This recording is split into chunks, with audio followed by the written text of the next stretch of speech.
Class 5 विषय हिंदी व्याकरण पाठ 7 अभिकारी शब्द। अभिकारी शब्द के विषय में हम लोगों को समझना है कि यह अभिकारी शब्द क्या है।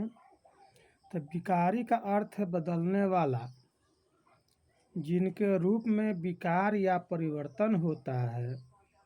हिंदी में संज्ञा, सर्वनाम, विशेषण और क्रिया शब्दों का रूप बदलता है। जैसे एक लड़का, संज्ञा में दो लड़के, संज्ञा में एक लड़का दो लड़के हो गया। उसी तरह से सर्वनाम उसके जगह पर वह, उस, वे, उन। विशेषण में हो जाएगा अच्छा घर, अच्छे घर। क्रिया में हो जाएगा लड़का आया, लड़के आए। तो ये हो गया बदलते रूप। संज्ञा का स्थान पर सर्वनाम, उसका विशेषण क्या है तो उसका अच्छा घर है, अच्छे घर है। क्रिया में क्या होगा, वह लड़का एक आया, वे लड़के आए। इस तरह से शब्द हैं। और अभिकारी शब्द के रूप में कभी विकार या परिवर्तन नहीं होता है। क्रिया विशेषण धीरे से का प्रयोग देखो, जैसे लड़का धीरे से आया, लड़की धीरे से आई, लड़के धीरे से आए। यह जब अभिकारी शब्द के रूप में कभी विकार का या परिवर्तन नहीं होता है, ज्यों का त्यों रहता है क्रिया विशेषण, वह रहता है अभिकारी शब्द। हिंदी के विकारी और अभिकारी शब्द, संज्ञा तो वहाँ क्रिया विशेषण अभिकारी हो जाएगा, सर्वनाम तो संबंध सूचक हो जाएगा अभिकारी, विशेषण तो समुच्चय बोधक हो जाएगा अभिकारी, विकारी में क्रिया है तो विस्मयादि बोधक अभिकारी हो जाएगा। तो इस तरह से शब्द के विकारी और अभिकारी शब्द वाक्य में हम लोग देखते हैं। क्रिया विशेषण के विषय में अभी हम समझाने जा रहे हैं। क्रिया विशेषण क्या है? संज्ञा के विकारी है संज्ञा और उसका अभिकारी है क्रिया विशेषण। क्रिया विशेषण है क्या?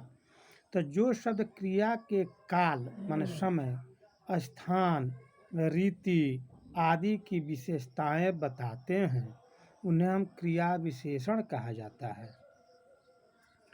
तो क्रिया विशेषण शब्द क्रिया की कुछ विशेषताएं बताते हैं। जैसे वह कल आया था तो आने का समय हो गया, वह कल ऊपर सोया तो सोने का स्थान हो गया, उसने धीरे धीरे आम काटा तो काटने की रीति आ गई कि काटा है। इन वाक्यों से यह प्रतीत होता है कि शब्द क्रिया व्यापार के समय माने व्यापार माने करने वाले समय में, स्थान, तरीका माने रीति आदि की विशेषता बताते हैं।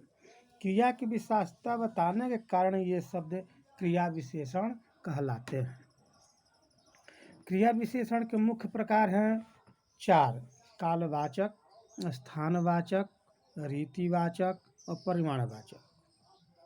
4 हो गए क्रिया विशेषण के प्रकार। तो फिर कालवाचक क्रिया विशेषण क्या है?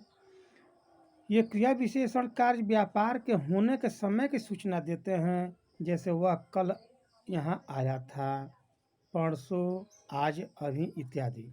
वह हमेशा रोता रहता है, माने सदा माने हमेशा रोता है, अक्सर रोता रहता है, कभी कभी रोता है, रोज व्यायाम करता है, आजकल करता है, प्रतिदिन करता है। ये काल समय निर्धारित करता है। ये कालवाचक विशेषण क्रिया विशेषण। स्थानवाचक स्थान की क्रिया विशेषण बताता है। बच्चे अंदर खेल रहे हैं, चाहे बाहर खेल रहे हैं, ऊपर खेल रहे हैं। अस्पताल आगे है, अस्पताल आगे है, पीछे है, दाएं तरफ है, बाएं तरफ इत्यादि। इस तरह से यह स्थानवाचक स्थान बता रहा है क्रिया विशेषण। इसी तरह से रीतिवाचक क्रिया विशेषण। रीतिवाचक क्रिया विशेषण कार्य व्यापार का तरीका, गुण, प्रकार इत्यादि की सूचना देता है। जैसे वह लड़का तेज बोलता है, धीरे बोलता है, जल्दी बोलता है। यह क्रिया विशेषण हो गया।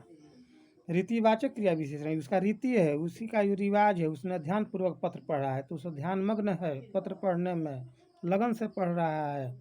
वह रोते रोते बाहर आया, वह हंसते हुए बाहर आया, वह खेलते हुए बाहर आया। यह रीतिवाचक क्रिया विशेषण कहते हैं इसको। और परिमाणवाचक क्रिया विशेषण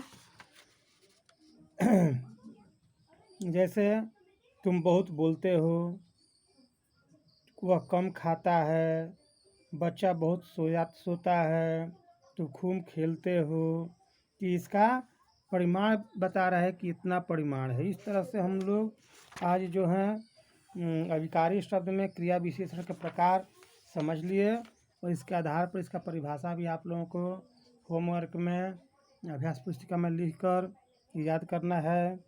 और फिर अगले दिन हम आप लोगों को संबंध सूचक के विषय में समझाएंगे। धन्यवाद।